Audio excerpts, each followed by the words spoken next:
कभी रोया नहीं क्या? दुखी नहीं हुआ होगा? क्योंकि नियम तो यही है, इस दुनिया में जो जितना सुखी होता है एक दिन जरूर ऐसा आता है वो इस दुनिया में उतना ही दुखी भी जरूर होता है। जो जितना ऊंचा जाता है वो उतना नीचे भी जरूर आता है।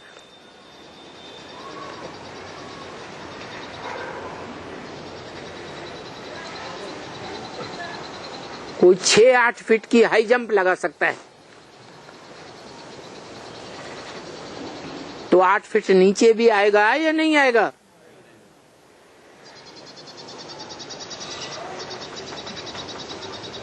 तो बताओ कौन है?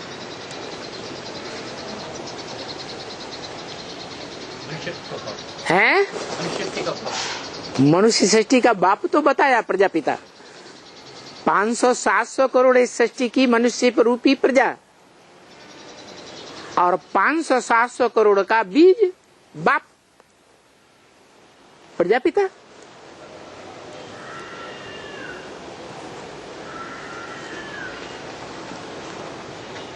मनुष्य है तो दुखी भी होगा और सुखी भी होगा। देवत्व प्राप्त किया तो सुखी ही सुखी होगा।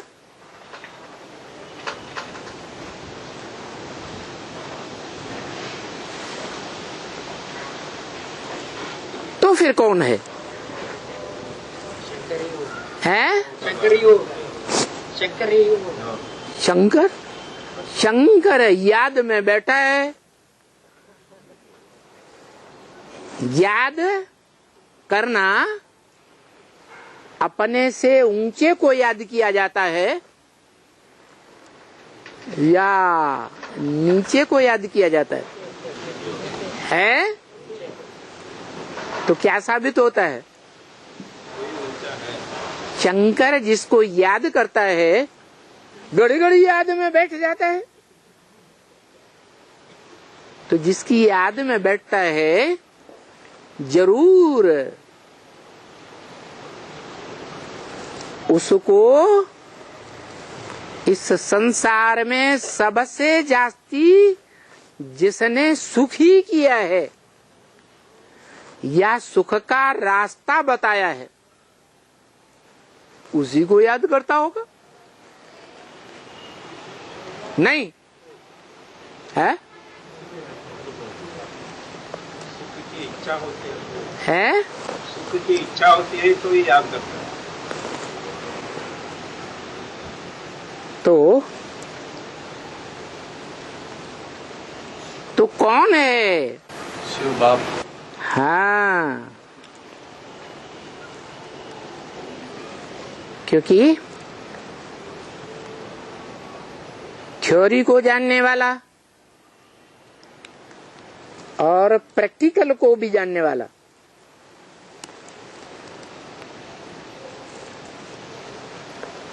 पास कहा जाता है। क्या? थ्योरी को भी जाने और प्रैक्टिकल को भी जाने तो पास, और थ्योरी में फेल और प्रैक्टिकल में पास। तो फेल या पास? पास। कोई डॉक्टर है, प्रैक्टिकल में डॉक्टरी का धंधा करता है और धंधा करते हुए जीवन में कभी फेल नहीं हुआ।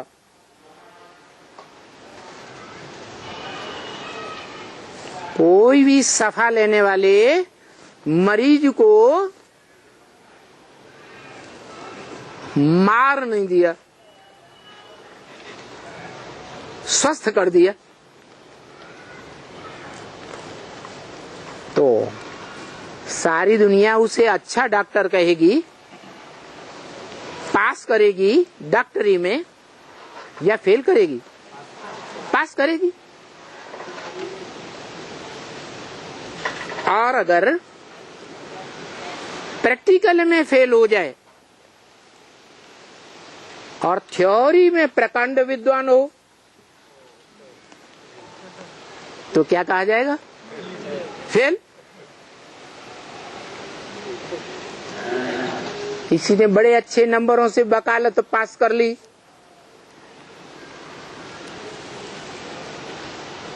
और प्रैक्टिकल जीवन में वकील बनकर कोर्ट में खड़ा होने लगा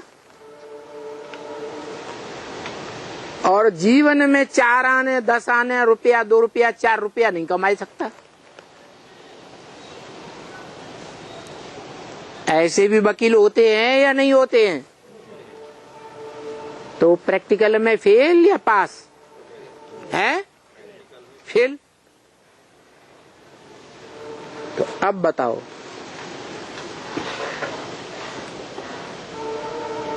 वो सत्यधाम का वासी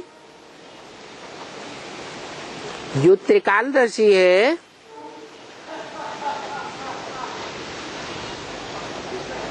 सत्य के ज्ञान में माना थ्योरी में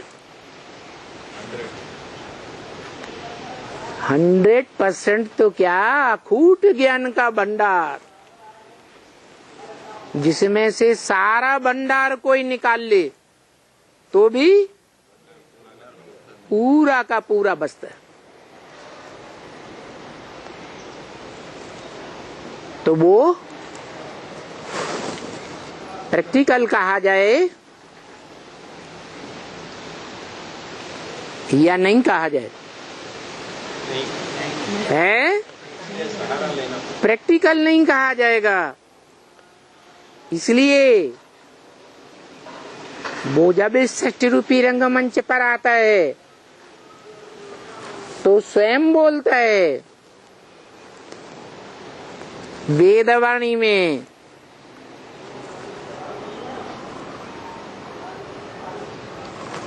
कि मैं जब आता हूं तो भारत पर फिदा होकर आता हूं। क्या? भारत का आशिक बनकर आता हूं। तो खुद क्या हुआ? आशिक हुआ। माशूक हुआ? वो तो आशिक है। तो माशूक कौन हुआ? जिसके पीछे भाग कर आया वो क्या हो गया? माशूक।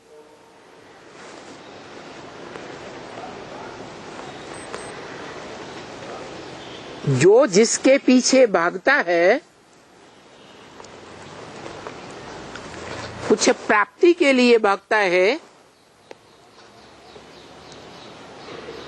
या ऐसे ही भागता है? प्राप्ति के लिए। कुछ सफलता प्राप्त करने के लिए भागता है या ऐसे ही भागता है? सफलता के लिए भागता है। तो ये दुनिया में परंपरा बन गई। क्या? प्राणी मात्र में परंपरा बन गई, मनुष्य मात्र की परंपरा बन गई। क्या है? जो भी मनुष्य मात्र हैं, जो भी प्राणी मात्र हैं, उनके जीवन में जन्म से लेकर एक ऐसा टाइम आता है कि वो अपने अंदर के सत्व को सुरक्षित करके नहीं रख सकता, धारण करके नहीं रख सकता। क्या आधार है? आता है आधार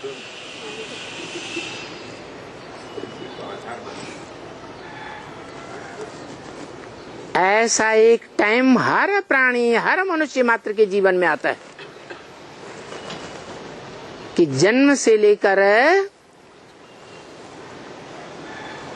युवावस्था आने तक जो सत्व उसके अंदर है, या सत्व इकट्ठा हुआ है। सत्व माने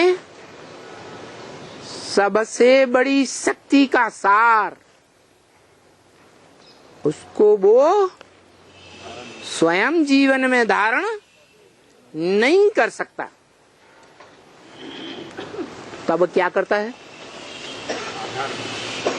हाँ, उसको धारण कराने के लिए कोई आधार के लिए छटपटाता है।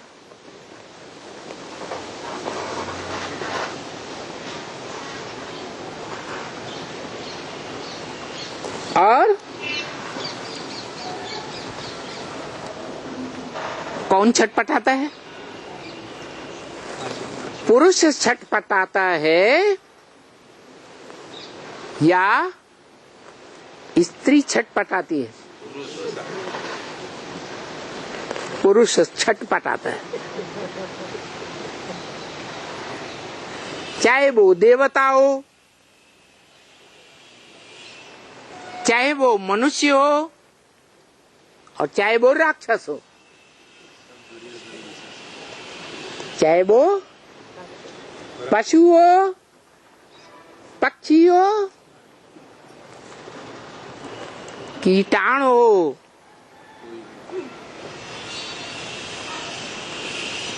कोई भी प्रकार का जर्म्स हो,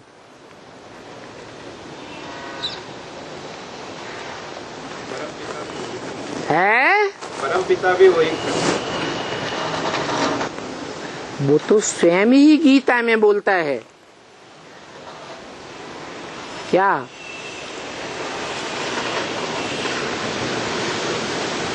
मम वर्तमान वर्तन्ते मनुष्या पार्थ सर्वस्य। जो भी मनुष्य मात्र है इस दुनिया में मेरे रास्ते का ही अनुगमन करते हैं।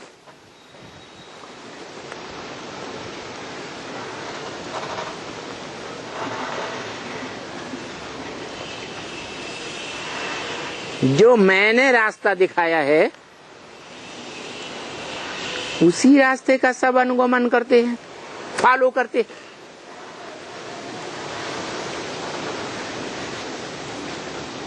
अरे दुनिया में परंपराएं पड़ती हैं, परंपराओं पर लोग चलते हैं, तो उन परंपराओं की शुरुआत कोई करता है या नहीं करता है? है? अरे उस परंपरा की शुरुआत तो कोई ने की या नहीं की? की है। अच्छे से अच्छी परंपरा की शुरुआत जो इस दुनिया में पार्ट बजाने वाली आत्मा अच्छे से अच्छी होगी वो ही डाल सकती है। क्या? जो स्वयं अच्छी नहीं होगी वो अच्छी परंपरा नहीं डाल सकती।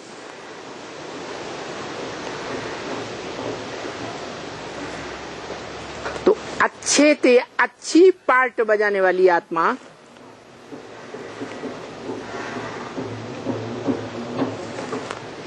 कौन है?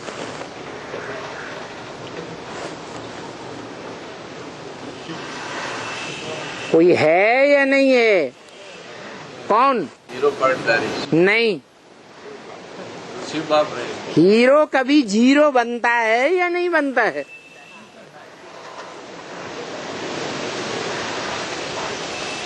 तो उसको बनाने वाला कौन? कोई है या नहीं है? तो जो बनाने वाला वही तो ऊंचा हुआ। बनाने वाला शिव बाप है। तो अब बदल गई ना।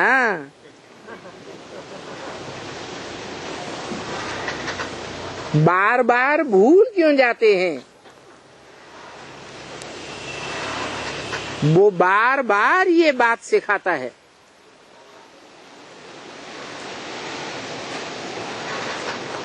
कि साकार और निराकार के मेल में से शिव को निकाल दिया जाए तो क्या बचेगा? शव बचेगा, मुर्दा है। मुर्दे को याद करेंगे तो क्या बनेंगे? मुर्दा ही बन जाएंगे।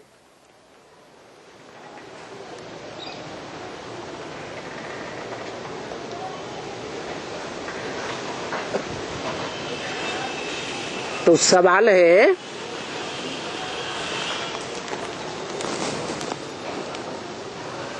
वो झूठ खंड को, कलयुग की दुनिया को सच्चखंड सतयुग बनाने वाला कौन हुआ?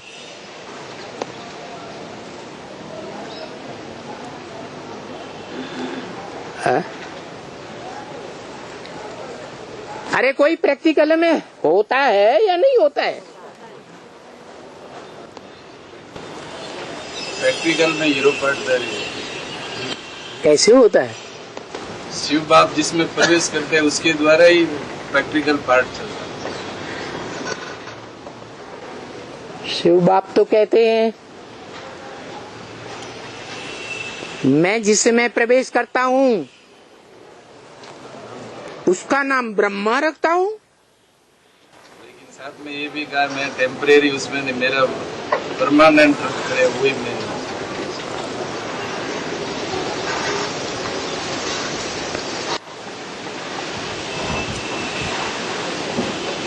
परमानेंट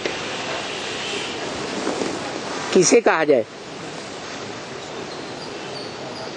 परमानेंट उसे ही कहेंगे जो आदि में भी हो, मध्य में भी हो और अंत में भी हो।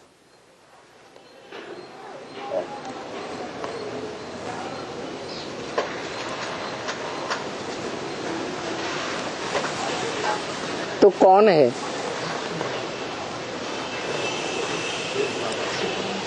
है बाबा ही है। शिव बाबा परमानेंट है, सदा कायम रहते हैं। सदाशिव सदाशिव सदाशिव सत्य धाम का वासी है। सत्य धाम सदा सत्य है।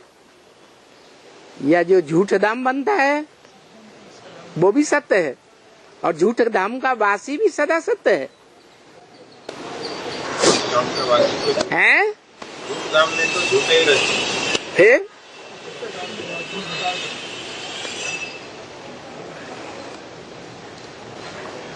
इसलिए बोला इस मनुष्य सृष्टि रूपी रंगमंच पर जो सदा सत्य बाप सत्य आकर बताता है, उस सत्य को ही अपने जीवन की सबसे बड़ी प्रॉपर्टी मानकर चलता है। और प्रॉपर्टी बाप से मिलती है। किससे? बाप से। और बाप की प्रॉपर्टी को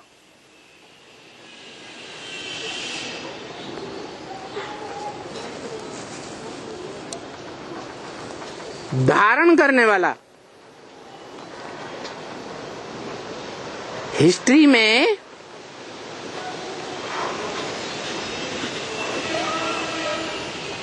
प्रसिद्ध है।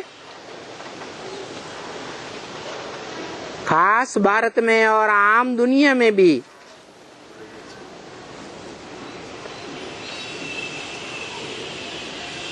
जो बाप की प्रॉपर्टी हासिल करने वाला बड़ा बच्चा होता है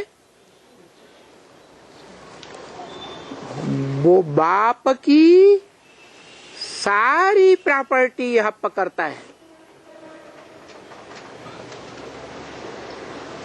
इसीलिए हिस्ट्री में राजाओं में ये परंपरा रही कि लगभग सभी राजाओं ने अपने राज्य की प्रॉपर्टी किसको दी? बड़े बच्चे को दी। ये परंपरा कहाँ से चलती है? कौन डालता है? शुरुआत कौन करता है? कोई मम वर्तमान वर्तन्ते। सारी दुनिया के मनुष्य मात्र मेरी ही परंपरा पर चलते हैं, कमोबेश, कोई कम कोई ज्यादा, चलते जरूर है। तो ये परंपरा भी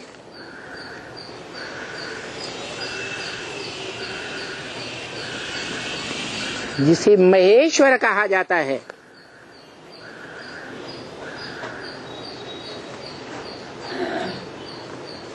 परमेश्वर, परम ईश्वर। ईश माने शासन करने वाला, वर माने श्रेष्ठ, परमेश्वर अच्छे ते अच्छा शासन करने वाला। कौन?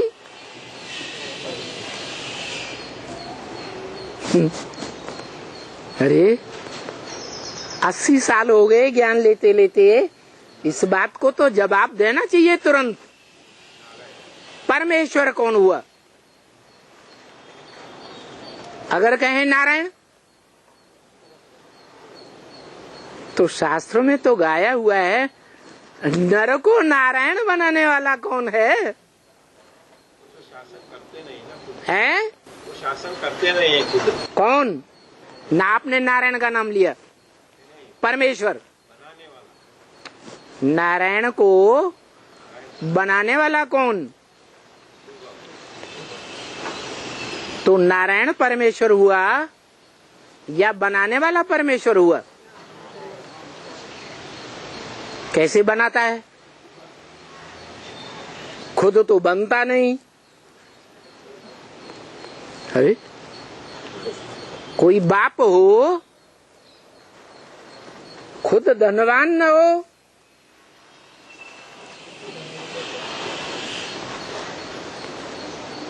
तो बच्चे को धन का वर्षा देगा? है? नहीं हो तो धन कैसे? धन कैसे देगा? धनवान होगा तो धन देगा। स्थूल धनवान होगा तो स्थूल धन देगा, और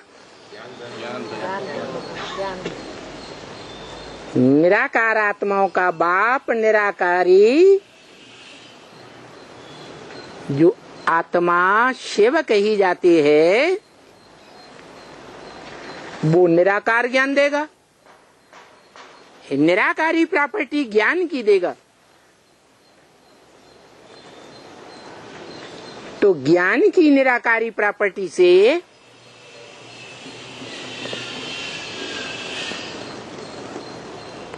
जो बनता है और निराकार आत्माओं के बीच, आत्मा आत्मा भाई भाइयों के बीच जो बड़ा भाई होता है, कोई होता है या नहीं होता है?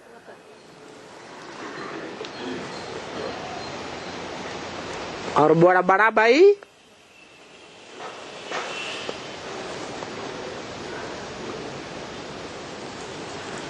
अपने आप बनता है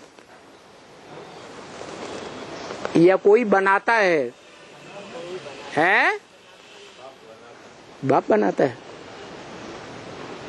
क्यों कहा गीता में आत्मा अपना शत्रु और आत्मा अपना मित्र स्वयं ही है, या शत्रु और मित्र कोई दूसरा होता है? है? स्वयं है। अभी भी बोला भाग्यशाली आत्मा बनती है और दुर्भाग्यशाली भी आत्मा बनती है। तो अपने आप स्वयं जिम्मेवार है बनने और बिगड़ने के लिए। भाग्यशाली और दुर्भाग्यशाली बनने के लिए आत्मा स्वयं जिम्मेवार है या कोई दूसरा जिम्मेवार है? स्वयं जिम्मेवार।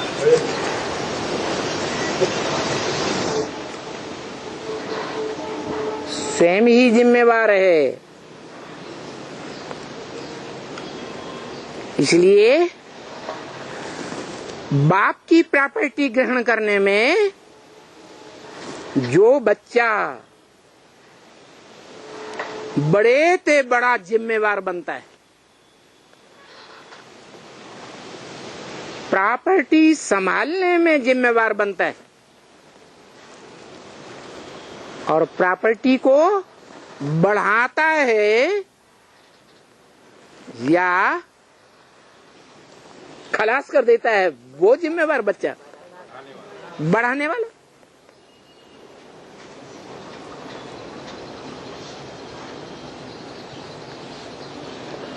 तो शिव बाप ने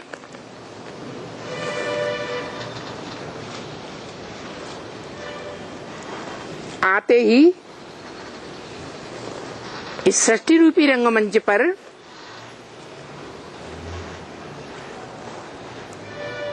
क्या पहचान दी? पहले पहले फाउंडेशन में क्या पहचान दी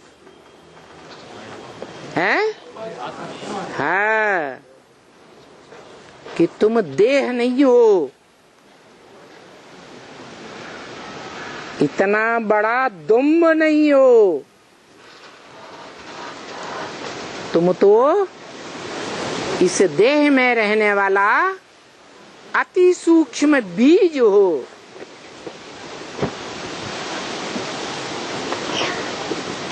ज्योति स्वरूप हो,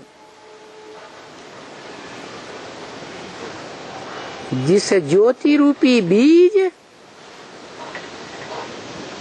आत्मा की रोशनी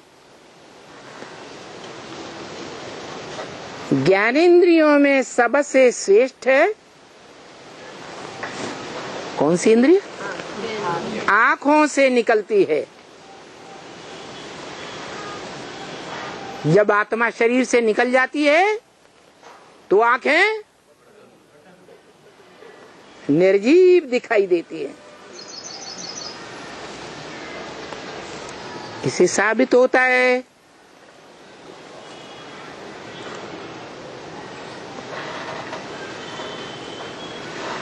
कि आत्मा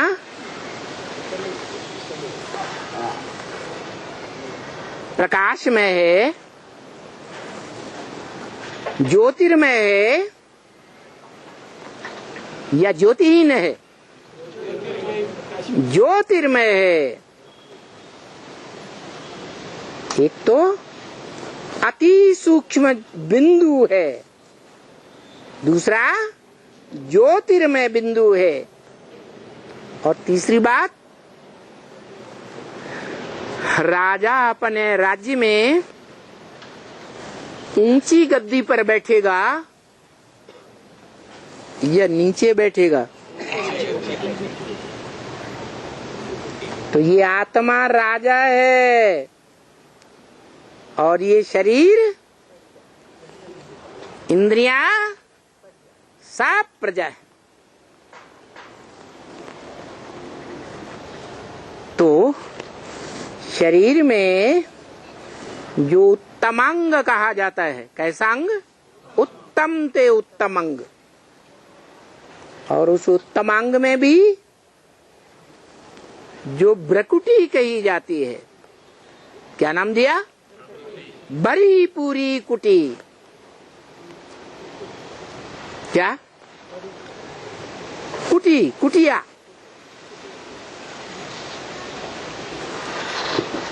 उस भ्रकुटी में मध्य में रहने वाली है।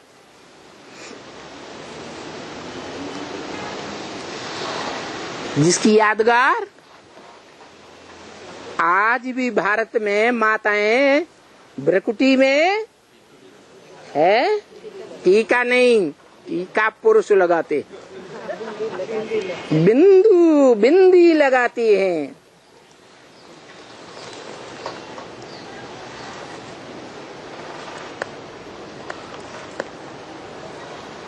तो तुम आत्मा हो, ज्योति बिंदु हो, इस देह में भ्रकुटी के मध्य रहने वाली हो, और देह भले विनाश हो जाए लेकिन आत्मा अविनाशी है, इसका विनाश नहीं होता।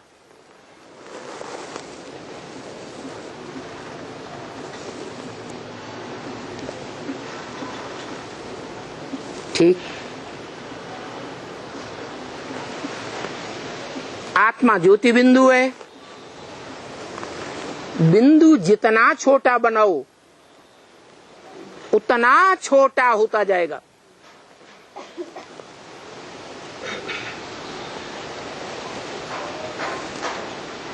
आज के वैज्ञानिक भी ये मानते हैं। क्या? जिन्होंने अणु बम बनाया है वो क्या मानते हैं? है अणु जितना सूक्ष्म समझा जा सके, इन आंखों से नहीं, क्योंकि ये स्थूल आंखें हैं, वो तो सूक्ष्म आत्मा है, तो इन आंखों से नहीं देख सकते तो सूक्ष्म यंत्रों से देख सकते हैं।